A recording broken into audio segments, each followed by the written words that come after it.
Halo saudara, apa kabar semuanya? Salam sejahtera untuk kita semuanya.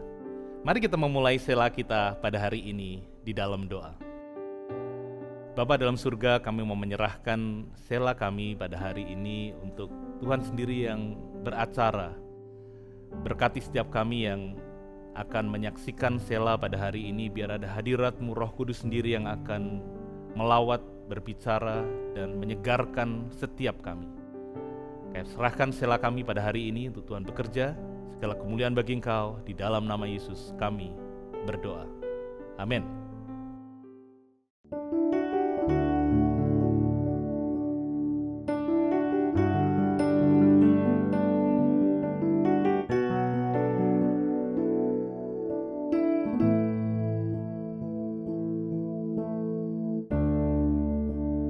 Dekat padamu, itu rinduku.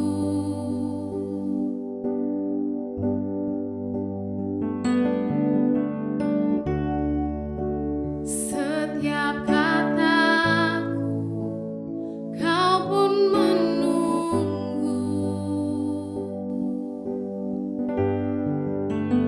Tak kusangka ku temukan satu kasih yang abadi. Kini ku datang dan ku bawa hidupku.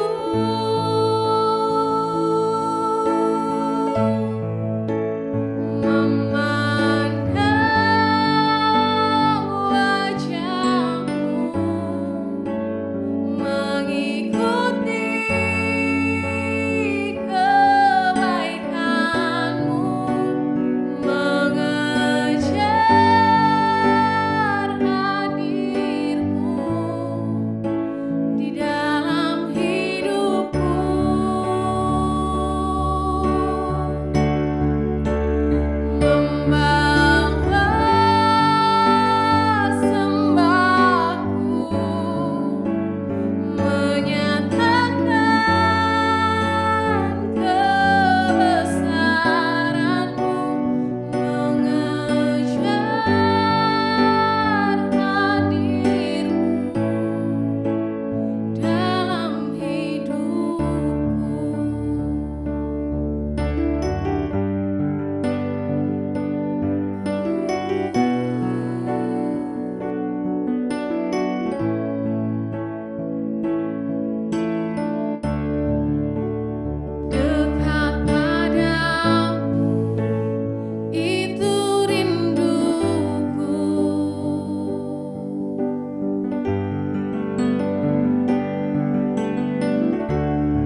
Di dalam sela kali ini, kita akan belajar mengenai kebenaran firman Tuhan dari mujizat terakhir sebelum Tuhan Yesus disalibkan, yaitu saat beliau menyembuhkan seorang pengemis yang buta.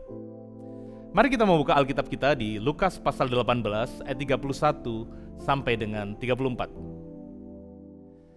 Yesus memanggil ke-12 muridnya lalu berkata kepada mereka, "Sekarang kita pergi ke Yerusalem dan segala sesuatu yang ditulis oleh para nabi mengenai Anak Manusia akan digenapi. Sebab ia akan diserahkan kepada bangsa-bangsa yang tidak mengenal Allah, diolok-olokkan, dihina dan diludahi, dan mereka menyesah dan membunuh dia, dan pada hari ketiga ia akan bangkit." Akan tetapi mereka sama sekali tidak mengerti semuanya itu. Arti perkataan itu tersembunyi bagi mereka dan mereka tidak tahu apa yang dimaksudkan. Saudaraku yang dikasihi Tuhan, dari ayat-ayat ini kita bisa melihat bahwa Tuhan Yesus telah memberitahukan kepada murid-muridnya dengan sangat gamblang tentang bagaimana beliau akan meninggal dan juga tentang kebangkitannya. Namun meskipun demikian, murid-muridnya sama sekali tidak mengerti semuanya itu. Mereka nggak nangkep, nggak dong saudara dengan apa yang Yesus katakan. Dan Alkitab menjelaskan alasannya. Bukan karena Tuhan Yesus kurang jelas dalam komunikasikannya, atau bukan juga karena murid-muridnya kurang memerhatikan pada waktu itu. Alkitab berkata bahwa arti atau makna dari perkataan Tuhan Yesus itu tersembunyi bagi murid-murid Tuhan. Dan kita tahu bahwa setelah apa yang dikatakan Yesus kemudian terjadi, barulah mereka semuanya mengerti. Jadi memang bisa terjadi di mana sewaktu kebenaran disampaikan kita tidak langsung bisa mengerti karena memang Tuhan sepertinya sengaja menyembunyikannya. Bagian kita sebagai orang percaya adalah percaya kepada perkataan Yesus walaupun barangkali saat kita mendengarnya kita tidak atau kita belum memahaminya. Mari kita lanjutkan saudara di ayat berikutnya, di ayat 35. Waktu Yesus hampir tiba di Yeriko, ada seorang buta yang duduk di pinggir jalan dan mengemis. Di zaman itu orang buta disebut sebagai the poorest of the poor, atau yang paling miskin di antara orang miskin, karena orang buta itu menderita dua kesengsaraan saudara, kebutaan dan kemiskinan. Mereka umumnya juga tidak memiliki keluarga yang merawat mereka, sehingga satu-satunya cara untuk bertahan hidup adalah dengan mengemis, meminta belas kasihan kepada orang-orang yang lalu lalang di jalan. Jadi saudara bisa bayangkan kondisi si pengemis buta itu. Hidupnya sungguh-sungguh menderita tanpa pengharapan akan adanya perbaikan di dalam kehidupannya. Namun hidupnya tidak sama lagi saat dia berjumpa dengan Yesus, atau lebih tepatnya Yesus datang menjumpai dia. Tidak ada hal yang kebetulan di mata Allah yang Maha Tahu. Yesus telah merencanakan untuk berjumpa dengan orang buta itu untuk menyelamatkannya dari penderitaannya. Di ayat 36 sampai 39 kemudian dikatakan demikian saudara, kita baca selanjutnya. Waktu orang itu mendengar orang banyak lewat, ia bertanya, "Apa itu?" Kata orang kepadanya, "Yesus, orang Nazaret lewat." Lalu ia berseru, "Yesus, anak Daud, kasihanilah aku." Maka mereka yang berjalan di depan menegur dia supaya ia diam. Namun semakin keras ia berseru, "Anak Daud, kasihanilah aku." Sebagaimana umumnya, saudara, orang yang memiliki kekurangan atau cacat secara fisik, pada saat yang sama dia juga memiliki kelebihan di indera yang lain. Orang buta ini walaupun tidak bisa melihat, tapi dia memiliki kepekaan yang besar akan keadaan yang ada di sekelilingnya.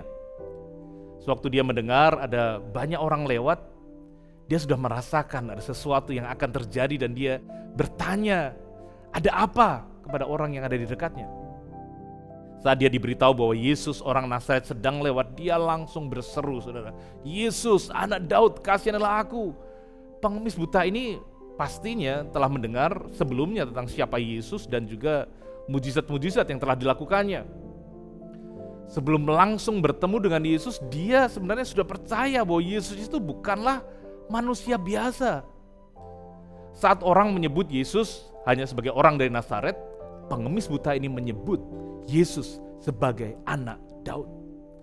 Sebutan anak Daud adalah sebutan kepada Mesias, juru selamat bangsa Israel. Frasa anak Daud ini mengacu pada nubuatan Nabi Yesaya bahwa Mesias itu berasal dari tunas yang keluar dari tunggul Isai, ayah dari Raja Daud. Dengan kata lain, dia tahu Yesus tidak lain adalah Sang Mesias yang sanggup menyelamatkan hidupnya.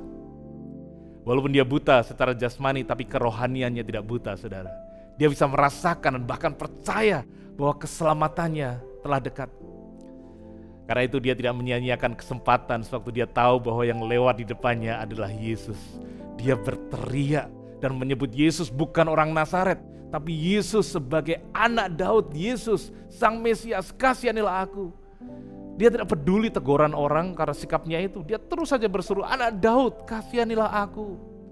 Dia tetap berseru karena dia tidak sedang minta sedekah atau belas kasihan manusia. Dia sedang meminta belas kasihan dari Allah sendiri. Saudaraku, jangan izinkan apapun untuk menghentikan saudara dalam berdoa akan terjadinya satu mujizat. Pengemis buta ini mengajarkan kepada kita untuk tidak takut beriman dan meminta kepada Tuhan hal-hal yang mustahil bagi manusia, tapi tentu saja tidak mustahil bagi Tuhan. Kadang-kadang ada orang percaya yang tidak percaya bahwa Tuhan adalah Allah atas kemustahilan. Barangkali dia pernah beriman akan sesuatu, namun apa yang diimaninya tidak terjadi, sehingga hal itu menghalangi dia mempercayai hal yang lain yang berikutnya. Dia takut kecewa lagi. Saudaraku yang dikasih Tuhan, jika Tuhan tidak menjawab iman saudara, maka hal itu berarti Tuhan memiliki sesuatu yang lebih baik daripada yang saudara imani. Jangan izinkan saudara kekecewaan masa lalu atau perkataan orang menghalangi saudara untuk beriman akan hal-hal yang baru dari Tuhan.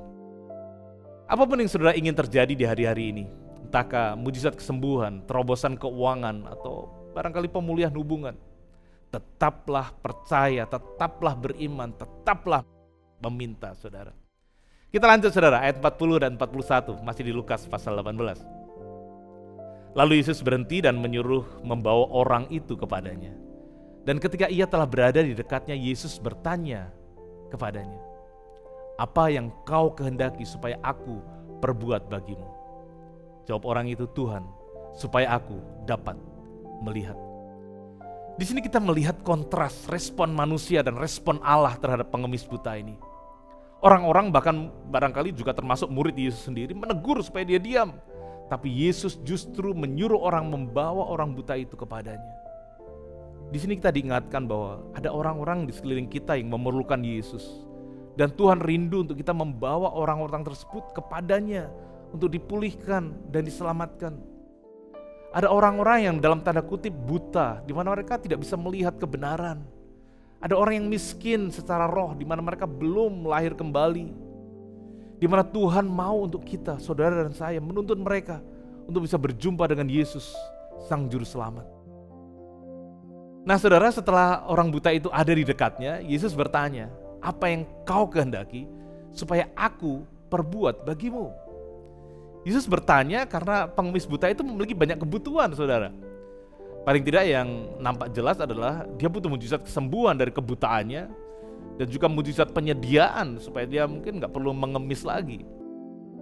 Di samping itu saya percaya Tuhan juga mau pengemis buta itu memiliki iman yang dibangkitkan dengan cara meminta suatu hal yang spesifik dan sepertinya mustahil kepada Yesus.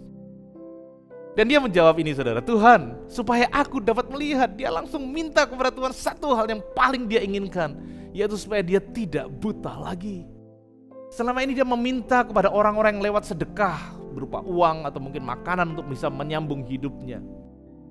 Tapi karena dia tahu Yesus itu bukanlah manusia biasa, maka dia meminta satu hal yang hanya Allah sanggup lakukan, yaitu mujizat supranatural supaya matanya dicelikkan.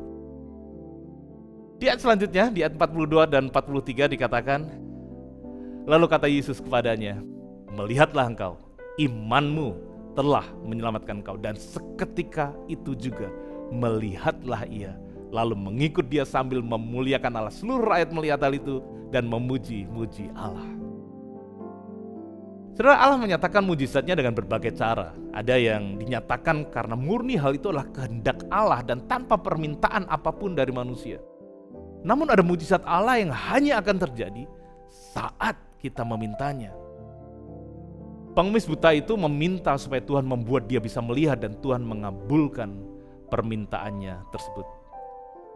Dan yang Yesus katakan sewaktu menyembuhkan pengemis buta itu adalah imanmu. Imanmu telah menyelamatkan engkau.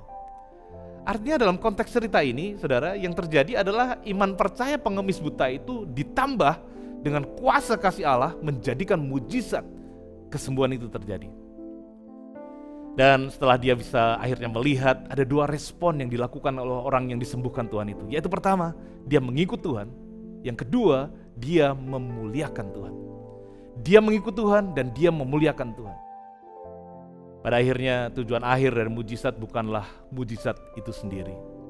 Tujuan akhir dari mujizat adalah supaya orang yang mengalami mujizat itu kemudian mengikut sang pembuat mujizat dan menghidupi kehidupan yang memuliakan Tuhan.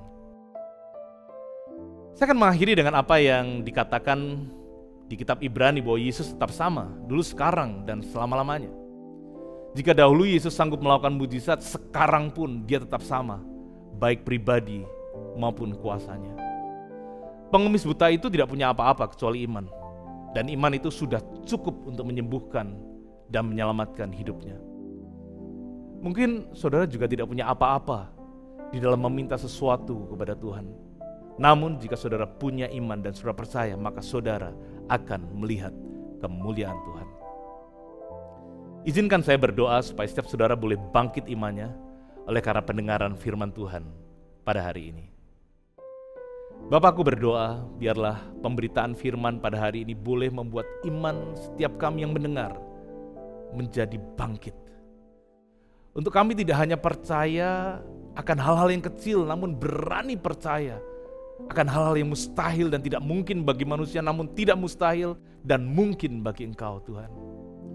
Biarlah di hari-hari ke depan kami akan terus tekun berdoa, berseru, beriman bahwa Engkau sanggup menolong secara ajaib apapun pergumulan yang sedang kami hadapi hari-hari ini. Secara khusus saya mau berdoa untuk mereka yang pernah kecewa kepada Tuhan karena sepertinya Tuhan tidak menolong mereka. Aku juga berdoa untuk mereka yang sudah mau menyerah atau bahkan yang saat ini sudah menyerah terhadap apa yang mereka doakan dan mereka imani, Tuhan. Aku bahkan berdoa kepada mereka yang takut beriman karena mereka melihat kenyataan dan keterbatasan yang mereka miliki sepertinya tidak mungkin. Aku berdoa di dalam nama Yesus, biarlah mereka semua memiliki iman dan percaya seperti pengemis buta ini yang berseru, "Anak Daud, kasihanilah aku." Biarlah iman mereka bangkit dan mereka boleh mengalami mujizat yang dari Tuhan. Dan saat mereka mengalaminya, aku berdoa, Tuhan, tolong mereka untuk menghidupi kehidupan yang mengikut dan memuliakan Engkau. Kami percaya Yesus, Kau tetap sama, dulu, sekarang, sampai selama-lamanya. Terima kasih Bapa, di dalam nama Tuhan Yesus kami berdoa. Amin.